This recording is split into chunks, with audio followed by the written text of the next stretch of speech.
சென்னை சேப்பாக்கத்தில் நடந்த ஐபிஎல் 2024 தொடரில் கொல்கத்தா அணி வென்று சாம்பியன் ஆகி உள்ளது. ஆனால் நேற்று இதற்கான கோப்பையை வழங்க நீண்ட நேரம் எடுத்தது. அது ஏன் தெரியுமா? சென்னை சேப்பாக்கத்தில் நேற்று கொல்கத்தா, ஹைதராபாத் அணிகளுக்கு இடையிலான ஐபிஎல் 2024 இறுதிப் போட்டி நடந்தது. இந்த சீசன் முழுக்கவே இரண்டு அணிகள்தான் அதிகம் ஆதிக்கம் செலுத்தின. கம்பீரின் வருகைக்கு பின் கொல்கத்தா அணியின் நிறமே மாறிவிட்டது. கம்பீரின் கேப்டன்சியில் ஆடியது போலவே இந்த முறை கொல்கத்தா அணி ஆடியது. அதோடு முதல் ஆளாக பிளே ஆஃப் சென்று அதோடு இறுதிப் போட்டிக்கு சென்றது. தொடக்கத்திலேயே 200 கூட்டல் ஸ்கோர்களாக ஹெட் கெல்சன் அதிரடியில் அடித்த ஹைதராபாத் அணி ராஜஸ்தானை வீழ்த்தி பைனல் வந்தது. ஆஸ்திரேலிய கேப்டன் பாட் கம்மின்ஸ் இதுவரை இல்லாத அளவிற்கு சிறப்பான ஆட்டத்தை வெளிப்படுத்தி கடந்த சீசன்களில் தரையில் கிடந்த ஹைதராபாத் அணியை மீட்டு பைனல் கொண்டு சென்றார்.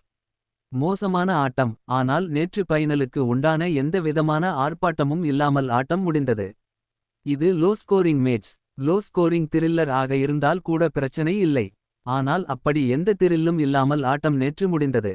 நேற்று முதலில் பேட்டிங் இறங்கிய ஹைதராபாத் அணி எந்தவிதமான அதிரடியும் காட்டாமல் 18.3 ஓவர்களில் 113 ரன்கள் எடுத்து சுருண்டது. ஹெட் கெல்சன், அபிஷேக் சர்மா, திரிபதி, ஷாபாஸ் அகமது என்று யாருமே பெரிதாக அந்த அணியில் அதிரடி காட்டவில்லை. கொல்கத்தா அணியின் பவுலிங் அவ்வளவு சிறப்பாக இருந்தது. பவர் பிளேயிலேயே துல்லியமாக தனது யார்க்கர், லைன் பந்துகள் மூலம் ஸ்டார் பிரஷர் போட்டார். அதோடு 2 விக்கெட்டும் எடுத்தார்.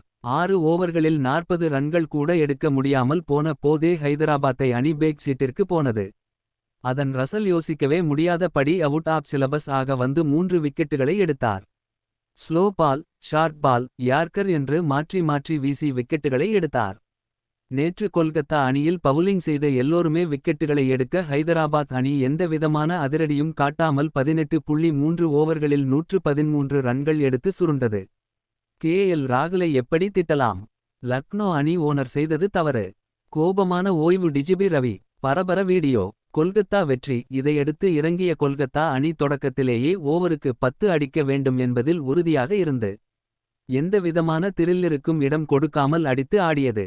மெதுவாக ஆட வேண்டும் என்று யோசிக்காமல் குர்பாஸ் 39 ரன்கள் எடுக்க, வெங்கடேஷ் 52 ரன்கள் எடுக்க, வெறும் 10.3 ஓவரில் 114 முதல் 2 வரை ரன்கள் எடுத்து எளிதாக கொல்கத்தா அணி சாம்பியன் ஆனது. இதன் மூலம் ஐபிஎல் தொடரில் 3வது முறையாக கொல்கத்தா சாம்பியன் ஆகி உள்ளது. ஏன் லேட்? ஆனால் நேற்று இதற்கான கோப்பையை வழங்க நீண்ட நேரம் எடுத்தது. அது ஏன் தெரியுமா? நேற்று மேட்ச் 10.26க்கு எல்லாம் முடிந்துவிட்டது. திட்டமிட்டபடி 1 மணி நேரம் கூடுதலாக நடந்திருக்க வேண்டும். அப்போதுதான் விளம்பரம் கொடுத்த ஸ்பான்சர்களுக்கு பலன். இல்லையென்றால் அது மிகப்பெரிய இழப்பாக, பல கோடி ரூபாய் இழப்பாக முடியும். இதை ஈடுகட்டவே வேறு வழியின்றி கோப்பை கொடுப்பதை 1 மணி நேரம் தாமதம் ஆக்கினார்கள். கோப்பை கொடுத்துவிட்டால் மக்கள் அமர்ந்து பார்க்க மாட்டார்கள். இல்லையென்றால் கோப்பை கொடுக்கும் வரை மக்களை அமர்ந்து சேனல் பார்ப்பார்கள் என்பதால் அதுவரை ஒப்பந்தம் செய்யப்பட்ட விளம்பரங்களை ஒளிபரப்பி உள்ளனர். இன்னும் மேலும் அப்டேட்களை தெரிந்து கொள்ள சப்ஸ்கிரைப் பண்ணுங்க.